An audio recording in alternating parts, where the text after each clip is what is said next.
where we are very fat and unhealthy. So I feel like at the end of the day, I'm just doing my part to maintain our high average rate as a country. That said,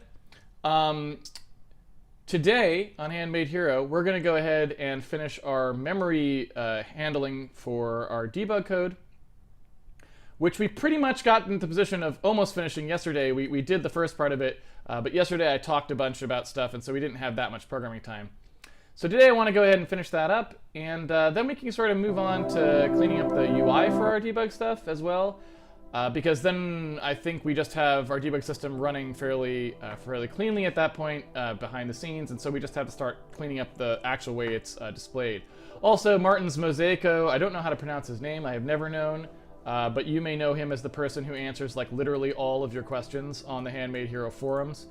He also pointed out that the version of Visual Studio that we're using, which is Visual Studio 2013, I guess, doesn't actually create thread-safe code for static variables. 2015 does, but 2013 does not. And so we also have to decide what we may want to do about that, because we did want to use static variables. We don't use static variables in any of our actual game code, but we do use it in the debug code to try and avoid doing lookups all the time.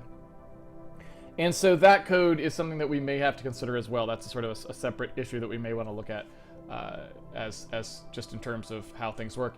Now, we may not care because at the end of the day, it's just the debug code, so if we have some kind of a weird race condition where a debug variable gets added twice or something like this happens, we may just decide that that's not really that big of a deal and we don't care. But we should at least make the decision that we don't care. We shouldn't just sort of let it languish, so that's also something we should probably take a look at some point. Now, I will remind you today is day 217, so if you are following along at home and you are someone who has pre-ordered the game on handmadehero.org and you want to follow along the source code, day 216 source code, that is the source code that you want to be following along with today. Now, if I remember correctly, where we left off yesterday was just that we will hit our assertion about not being able to actually do any of the freeing of the memory that we wanted to do. And so you can see the game kind of running here. It starts to fill up the debug buffer. The debug buffer gets filled, and then we get our assertion fires right here when it actually tries to go get the memory. So for those of you who may have forgotten what was supposed to be happening here, what's going on is just as the debug buffer fills up, when it tries to, the first time it tries to allocate memory, that would overflow that debug buffer. So it goes to the debug buffer, goes, I need this much memory, and the debug buffer doesn't have that much memory in it. At that point, then what happens is we try to free stuff. And so this is our little routine here that was supposed to free variable groups. It does not currently free variable groups, it just asserts, and that is why our assert fired, right? So let's go ahead and push through that. So here's our free variable group situation. Oops, not in that file. Here's our free variable group. And if we take a look at how debug variable group actually is implemented, we should be able to see fairly immediately how that is supposed to occur. Now, like I said, it's a little bit janky. I'm a little bit torn. I kind of feel like maybe we want to just actually kind of rewrite a little bit of this stuff, or rather clean this stuff up a little bit as we do it, instead of writing the free, then changing it, and then rewriting the free, basically. Because what I was saying yesterday is that really these debug variable groups, that part of it, is really a standing structure, and it's really the debug events themselves that are the part that needs to get freed over time, right? And so really that part of it is kind of why I was sort of saying, I think maybe we want to sort of do that part, because free variable group honestly isn't something that's ever really probably going to happen. Free variable group is not it. It's going to be freeing these debug event pieces of information is really what's actually going to be getting freed at the end of the day. So I'm just trying to think about how exactly we want to do that, how we want to sort of move towards that kind of a structure for things. And so I don't know. So maybe, what we'll do is just do that part of it first. We'll jump ahead a little bit and then jump back instead of kind of finishing this up, which is what I was kind of thinking. Now that I'm looking at it, I'm like, well, probably we don't really want to do that. We want to finish this part up first and then finish the other part up. All right, so what I was saying before, you remember this was kind of a little bit, I'm going to call it an epiphany because it was just working through an architectural problem in the way that you do. But the realization was that linking, sort of considering the structure of things to be baked into the frame was stupid. What we actually want is the structure of things to be a persistent concept that's built up and understood globally in the debug system. And then on any given frame, we just have the data for the values that those things took on at that time, right? That's what we actually want to have happen. And so that's what we're trying to make work here. And so that means really this stuff is all totally fine. And it's really just this part that has to change. And then the main difference is just going to be that in here, when we had debug frame, right? And in here we've kind of have this debug frame thing. Instead of the root group being in here, it's really just a question of kind of pulling back a little bit and putting it back in the debug state, which is actually where it used to be, right? Just putting it back in there and going, all right, this root group that we had in here before, in fact, you can still see the variable was still there, right? Even though I don't think it's actually necessarily being used for anything at the moment. If we just make the root group exist in there permanently, then that takes care of the hierarchy part of things, and we never actually free the hierarchy. The hierarchy just grows to the point where it contains all the possible debug points that exist in the program, which is not that many, right? It's a finite number of them that are just existing, in the code where we've said, please give us some debug coverage here.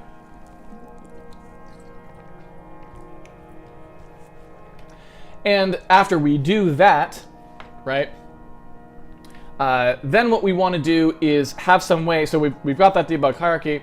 What we want to do is have some way of having these debug events sort of stack up in one of those, right? So if we have, we almost have like sort of this this concept, like I said, of a debug element, which is really just like, okay, I've got some number of events in here. And like I said, I don't really know exactly how we want this to work per se, but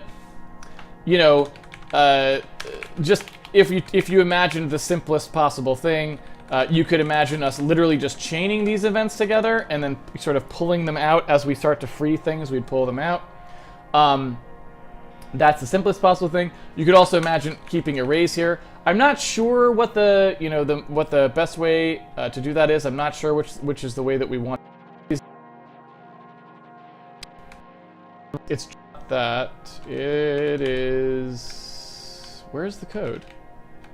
It's not Atomic ID 64. It's not Global Events Rate Index. No, it's none of these things. Yeah, so there's supposed to be, I thought we did a thing where this calls into the debug system and says, hey, I want you to functions not take argument. That's true. We do want to do something where it looks at like some active frame selection sort of a situation, or I don't really know what we want to do. But that would give us maybe a future. So, and like get event, debug event pointer back from a particular link. So you can be like get event from link or something. And I don't mean link like the character in Legend of Zelda, right? So anyway, here's the debug variable link. And it's going to just be this.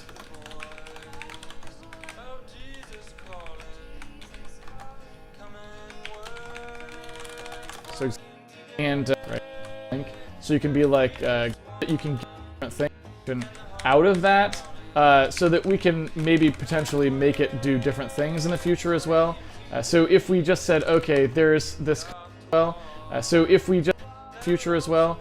So if we just said, okay, there's this concept that you can get the debug event pointer back from a particular link.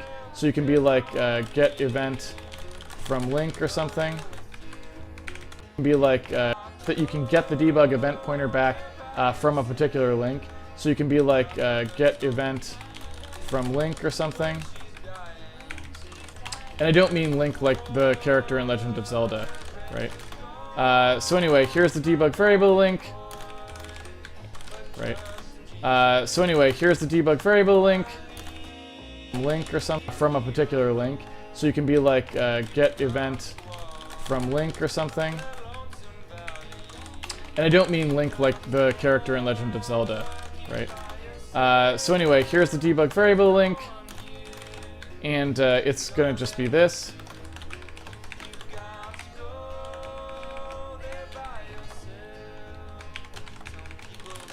So exactly the same thing that I was doing. Here's result. It's gonna, so anyway, and I don't mean Link like the character in Legend of Zelda, right? So anyway, here's the debug variable Link, and it's gonna just be this.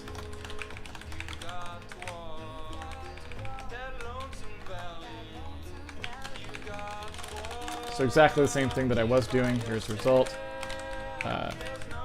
So the result equals this guy. And then we return him. So that way, if in the future we do want to do something where it looks at like some active frame selection sort of a situation, or I don't really know what we want to do, but that would give us maybe a way of going like when we just want to know whatever the like current thing to print is. We know it's going through get event from link, so we can do some kind of fancy jazz in there if we need to. All right. So that also means this can go away. Doesn't have to check anymore. It can just sort of do its thing, where it's like, oh yeah, get it from that, and everyone's happy and smiling, and it's just great, and everyone loves it, and it's fantastic, and it's just the best thing ever, and that's great. Okay. So that's all good. Oops. Except I didn't put in the right name for it. And so here is our debug event. Like I said, this is just like get event from link. Said, okay, there's this concept that you can get the debug event pointer back from a particular link. So you can be like get event from link or something. And I don't mean link like the character in Legend of Zelda, right? So anyway, here's the debug variable link. And it's going to just be this.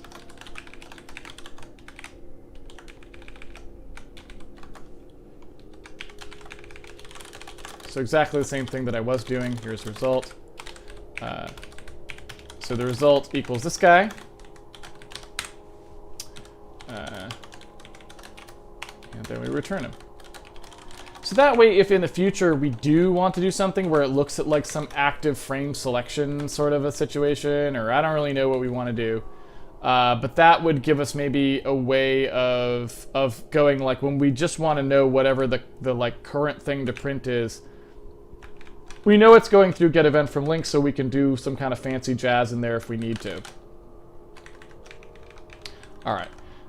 So that also means this can go away. Doesn't have to check anymore. It can just sort of do its thing, where it's like, oh yeah, get it from that, and everyone's happy and smiling, and it's just great, and everyone loves it, and it's fantastic, and it's just the best thing ever, and that's great.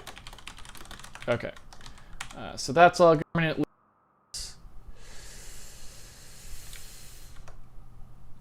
Well then.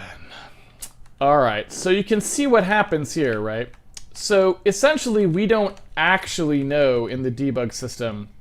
We do a local persist here, and so what I want out here, right, is I want to be able to do something. In fact, you know, if we look at what we had here, we've got these debug stored elements, or whatever, these debug elements or whatever they are, right? And we've got this sort of stuff with the tree that's like how we might display it in the UI, but then we actually have the values that we're going to store, and those are in here. And so we need some way of like, as we see things, we need a way of like corresponding them out to these debug elements, right? And you can imagine if we just had a big old thing of these debug elements, you know, here or whatever, you know, whatever we want to do there. If we just had a big old thing of these debug elements, we need to then be able to find the debug element that corresponds to something. And before we were using counters for that, so that we could address. We do a local persist. So it just gets one. How does that help anybody? We get back one from the global. We just get what, you know, this is just getting back. All this is doing, right, is getting back a entry into the debug event table. So how does that help us with our static initialization of these guys here? What is that actually? Oh, we pass it forwards. Well then. All right, so you can see what happens here, right? So essentially we don't actually know in the debug system. We do a local persist here, and that local persist is the debug event that gets passed into the debug system. The debug system records the fact that there is a debug event now sitting on the stack of this, of the caller. And that is, well, it's not the stack of caller because it's a static variable, so it's actually in the heap. But point being, the caller's scope has that in there, and we use that as the permanent location of this thing. So the reason that that's kind of a little disappointing is because, again, it means that we don't have any kind of a real table entry or anything in particular for the, we don't have anything that we build up in here that's already corresponded. We would have to do something like use the address of that variable, or who knows what exactly. And so, yeah, I'm not 100% certain how I feel about that, but I suppose just a hash table that hashed on that location wouldn't necessarily be a bad thing for any particular reason. I mean, I can't think of anything, at least, is I guess what I would say. And at some level, I also do think that if all we really need is an ID that's unique, if we were just going to always use like a hash table or something like that, then having a static variable might actually be all we need.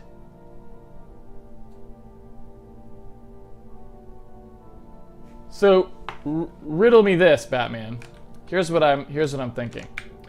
So what I want out here, right, is I want to be able to do something. In fact, if we look at what we had here, we've got these debug stored elements, or whatever, these debug elements or whatever they are, right? And we've got this sort of stuff with the tree that's like how we might display it in the UI, but then we actually have the values that we're going to store, and those are in here. And so we need some way of, like, as we see things, we need a way of like corresponding them out to these debug elements, right? And you can imagine if we just had a big old thing of these debug elements, here or whatever, whatever we want to do there. If we just had a big old thing of these debug elements, we need to then be able to find the debug element that corresponds to something. And before we were using counters for that, so that we could know exactly which one we were talking about. But we kind of were saying that that's maybe not the best thing in the world to do because that forces that whole weird thing with the translation units needing to be defined, and it sort of was adding all this complexity, and we didn't really want to have to deal with it. And so what I'm thinking is like, okay, if we did have some kind of just a hash table sort of a situation where we looked up things in the hash table, I feel like what we could do is use the static variable's address, right? We could use the address of this guy as the thing that would tell us a unique ID. So basically it gives us sort of the equivalent of counter in that they're unique, but it's not quite as good as counter because they're not like linearly laid out in a perfect array fashion, which is what we would, prefer to have if we could. Since we can't have that, it would give us, it would effectively give us what we wanted, right? We could also do something a little bit more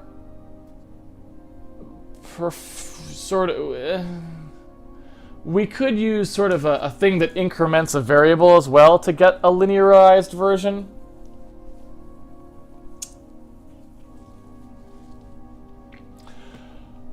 Ooh, just like yesterday, right on schedule. I'm still so jet lagged. I've been going to bed at like 8:30 at night, so it's like, I get off Handmade Hero and there's like an hour or two before I'm just asleep. So anyway,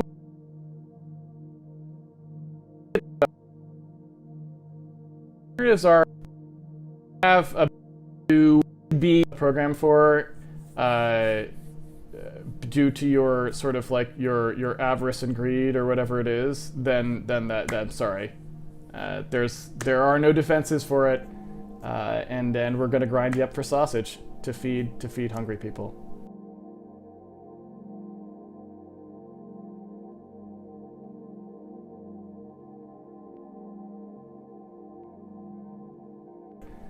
Then due to you don't allow people to program for hardware platform that you with understanding, but if you ship a hardware platform that you don't allow people to program for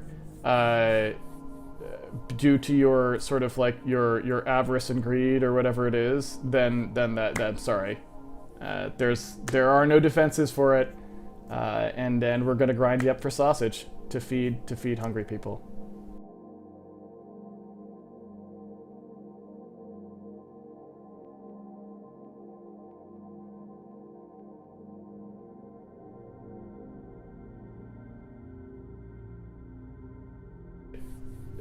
Due to you don't with understanding upon you as a person, explanation for why you did it. We will try to rehabilitate you as a person.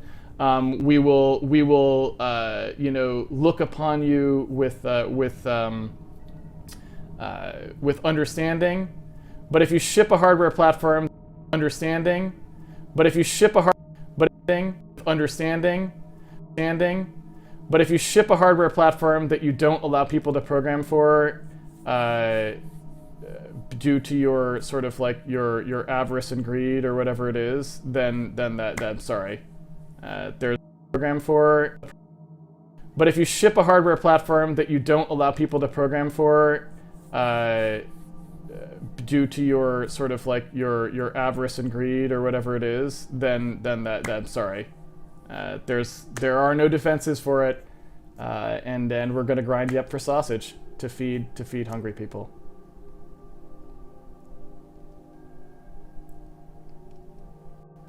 And then we're gonna grind you up for there are no defenses for it, and then we're gonna sorry, if you ship understanding, but if you ship a hardware platform that you don't allow people to program for due to your sort of like your avarice and greed or whatever it is, then that sorry, there are no defenses for it, and then we're gonna grind you up for sausage to feed hungry people.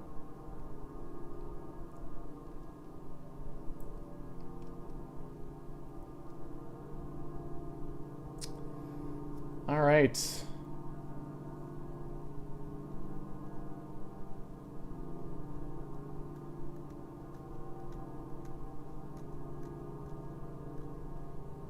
Looks like we are done with the cues.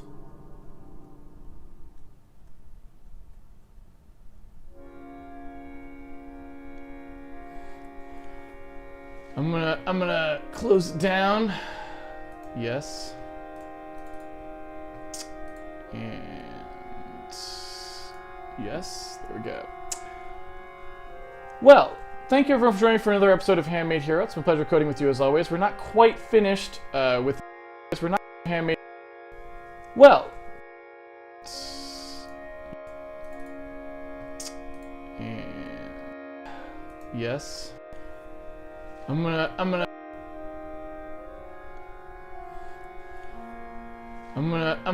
close it down. I'm gonna close it down. Yes. And yes, there we go.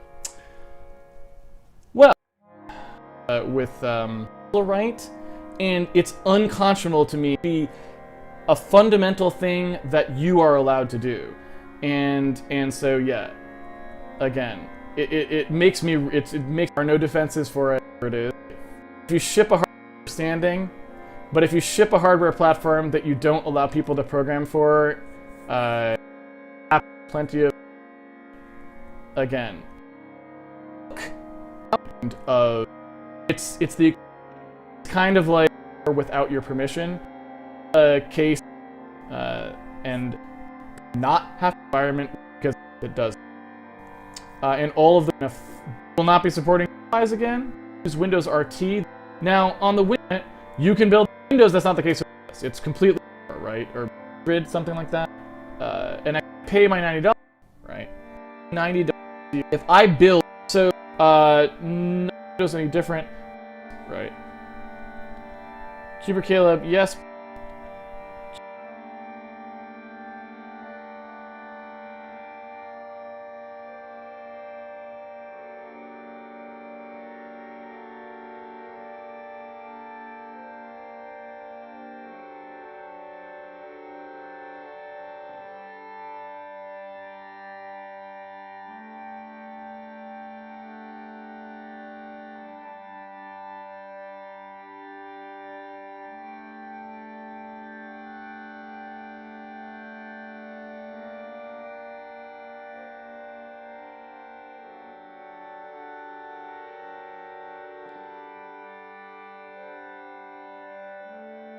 Keeper Caleb, yes, but how is Windows any different? Don't you need to compile Windows programs on Windows? I'm not talking about compiling them. I'm talking about being able to run them. So on an iOS device, you need to get a app. To me, unconscionable to me that a fundamental thing that with understanding, but if you ship a hardware platform that you don't allow people to program for, you ship a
functions or policy is that for right.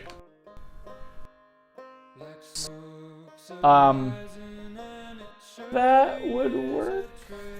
Because we're using unique thing, guy. But yeah, I think we're in good shape. We say by turning off beforehand. Yeah, I think we're in good shape. We just need a little more programming time, which is hard to come by in Handmade Hero because I only get an hour a night, which is not very much. So if you have any questions about what we're doing in Handmade Hero, but we will in a building, I'll just leave hash this in the hash table by things. And so from then on, we could just use the event GUID, and that's what we'd use in the hash table, right? So in here, we would just do, like hash this event kind of a thing. But at this point, we're out of time. And so I'll leave things because I'm such a nice guy. I'll leave things in a building state by turning off Handmade internal for now, but we will undo that. So I'm going to go to a brief Q&A just beforehand. So I'm going to go to now, but we will undo that. So I'm going to go to a brief Q&A just beforehand. Yeah, I think we're in good shape. We just need a little more programming time, which is hard to come by in Handmade Hero because I only get an hour a night, which is not very much. So if you have any questions, So if you have any questions about what we're doing so far, go ahead and hit me up with those now. But keep in mind, I kind of have to do another hour tomorrow to kind of get everything sort of finished up with the hashing. But I think we're good otherwise.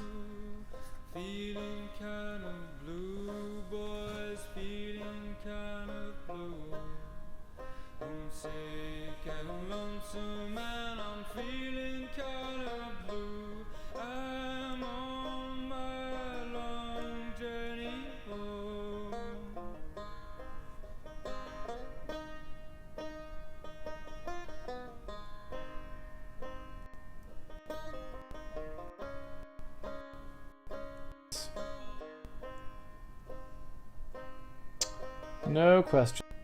UI programming, what do you... Elvin, for UI programming, what do you think of the model view controller pattern?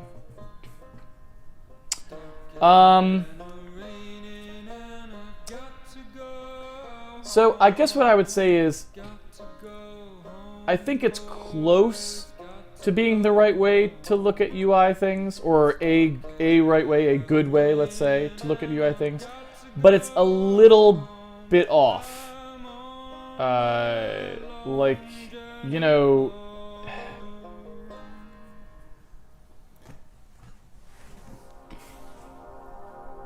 I like to think of things UI-wise in terms of, I have definitely the view part, right, of MVC. So there's a thing that's going to create, you know, a sort of a rendering of some kind of whatever the stuff is that we're working with, right?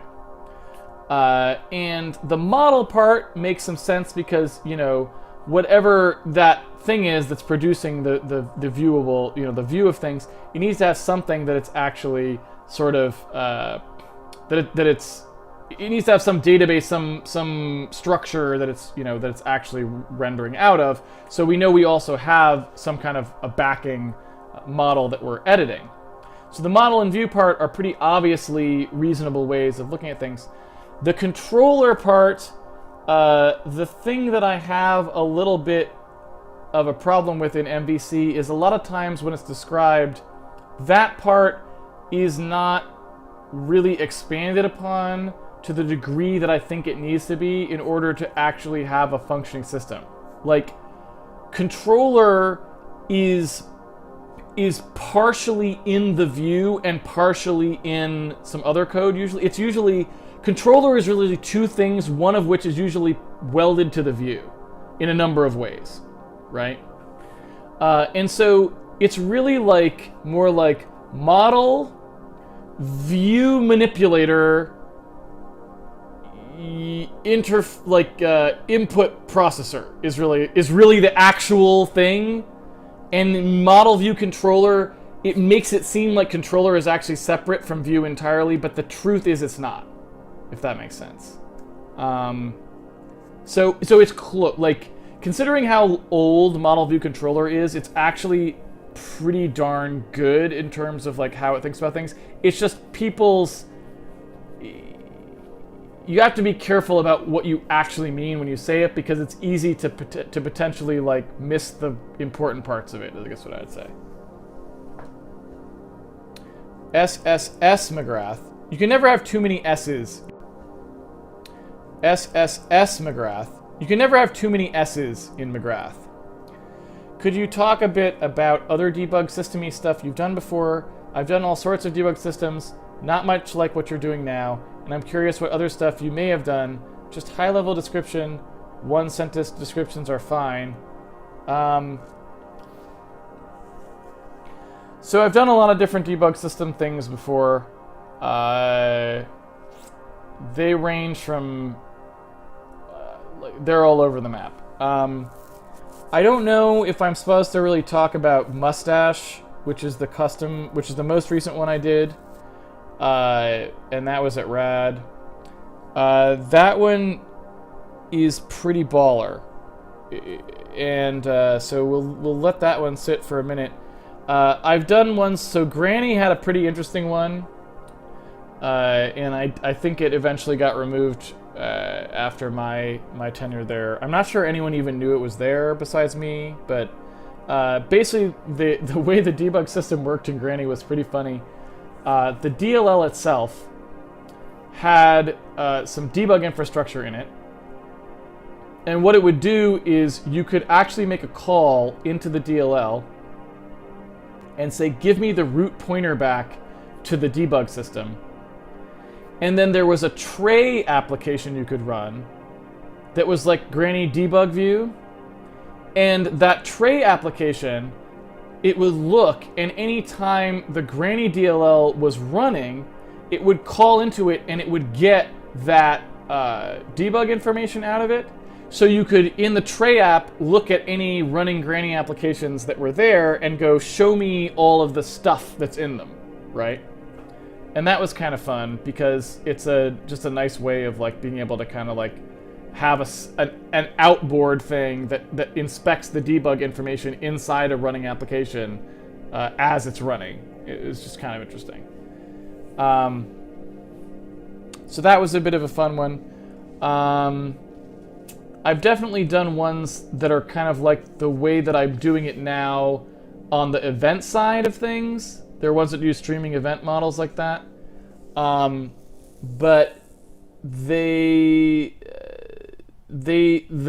others, the collation side of things, doesn't. I've never done one that's like does sort of the stuff that we're doing in there now. But I've done ones that do like sort of that just writing it debug events to a log kind of a thing. And I'm kind of in the middle of one of those right now for our code base at Molly Rocket that hasn't quite reached maturity yet. And it's a little bit different because the way that it's meant to be one that works sort of in an expandable buffer way, and like it's kind of got different goals as to what it does. So that one's a little bit different than this one, and I'm not sure there's anything particularly relevant to say about it other than it's like it's meant to be a little more systems-y. It's meant to be a little more kernel log style kind of a thing than it is like this, which is meant for just dumping a bunch of sort of data into it or that sort of thing. And then Mustache is the one that has the most crazy stuff in it. That one has stuff that's like literally, it seems like magic when you actually, if you just use it, but then if you think about it, you're like, oh wait, no, right, that's not magic. You can just do that if you want. And that one does stuff that's like, oh, that one basically supports backtracey sorts of things, for lack of a better term. That one does stuff like, oh, here's a pixel on the screen, tell me like how it got there, right? And it's sort of like, you know, like Pix or one of those debugging systems that they have. Imagine having a system like that, but just for your general code base, right? And that's what it sort of did.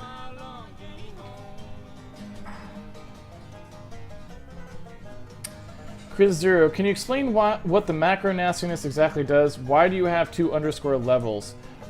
We covered this a couple episodes ago, so you're going to want to go back and look at that. I gave a complete explanation. Basically, it's just because the preprocessor treats variables that are passed into it or that are intrinsic to it differently than variables that have been passed in more than once, right? So like every time you use a variable, just to give the capsule a definition. So if I was to do this, that would not give me a string that was the line number. It would give me the string underscore underscore line underscore underscore, right? So the first time you pass it in, you're trying to pass it in so that you actually get it into a variable, right? The next time, but if I did it here, I would actually get the parameter b, like that comes through, I think. I can't remember exactly what it is. So you need to pass it in a second time in order to then turn it into an actual different variable than the actual word underscore underscore line. It's just C++ preprocessor ridiculousness. And I never remember the rules for this. I should go read them sometime and then just know. I never remember the rules for it, so it may be that you don't actually need another one, right? It's probably not necessary to have this one, but I never bother to actually remember exactly how the replacement rules work, so I just I usually put in one extra one for no good reason.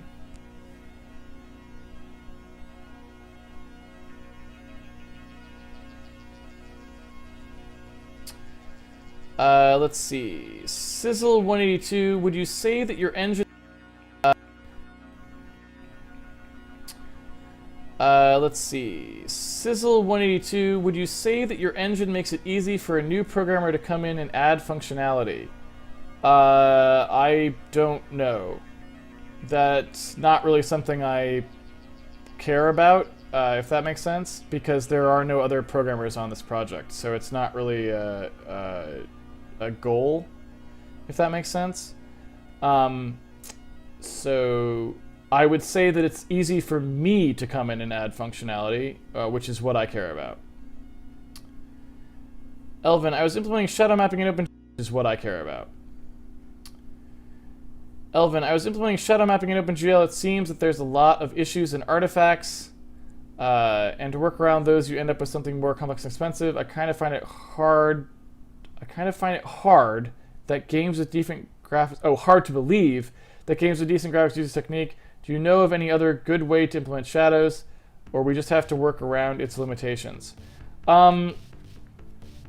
So yeah, I mean, it depends what kind of shadows you're talking about. So if you're talking about shadow mapping, you're presumably talking about hard-edged shadows or relatively hard-edged shadows, as opposed to general light occlusion, where you'd be talking about something more like, radiosity-ish, right? Like you're talking about direct lighting, not multiple bounce, is I assume what you're talking about.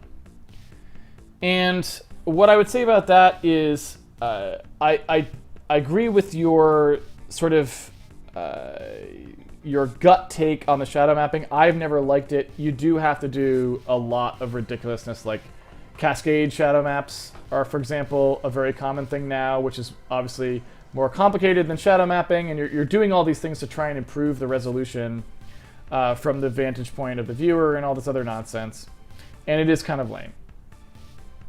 As for what the alternatives are, no, there's not a lot of alternatives. One of the things that people are actually starting to do now is actually doing some ray tracing of stuff and other things like this, because they've got the extra horsepower to do it.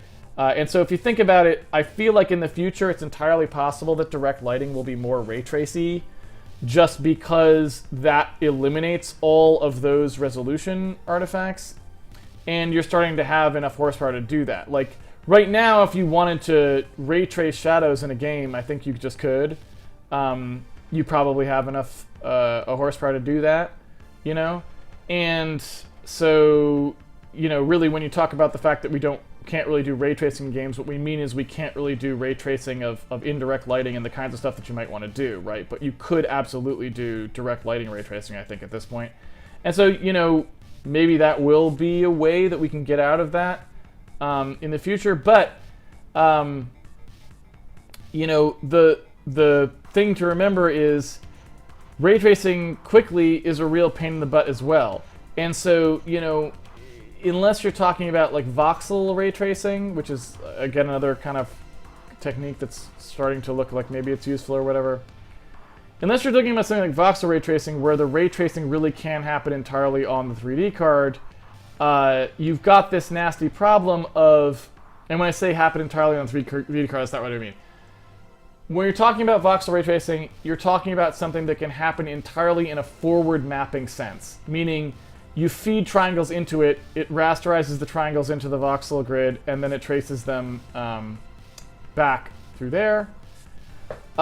If you're not talking about something like that, then you have this sort of problem of you've got to do stuff like building KD trees or other accelerated structures for doing the ray tracing, and so you're ending up creating, again, a very complex system to do the shadows. So even though you now don't have to implement a complex shadow mapping thing, you do have to implement a complex spatial query thing.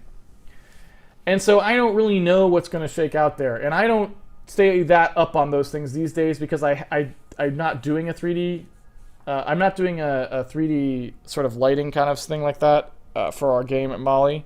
So I haven't looked at what like the latest stuff is that people tend to do that's good. So I don't know.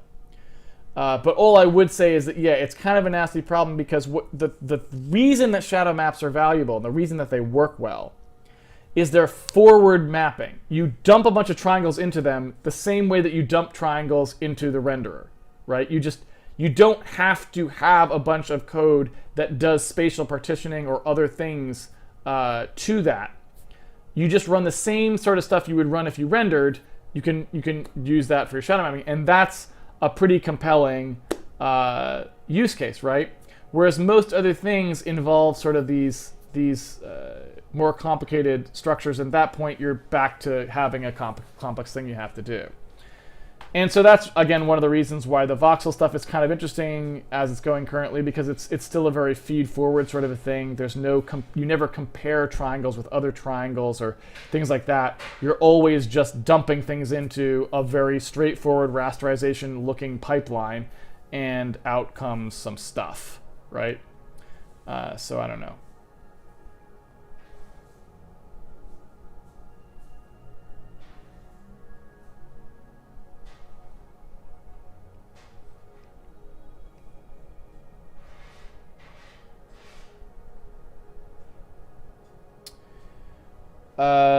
Let's see.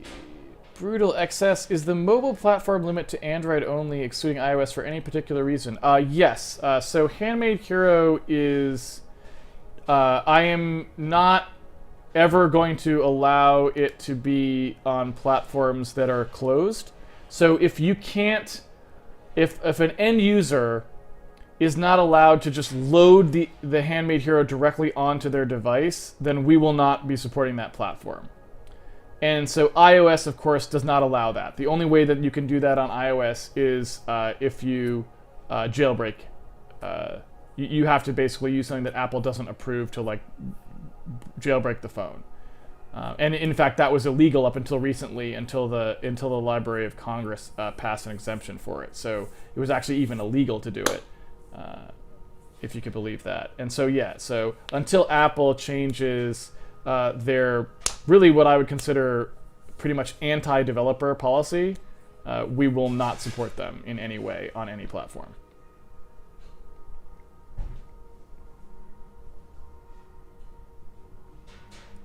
Elvin, what if we just blur the edges of the shadows, Gaussian blur?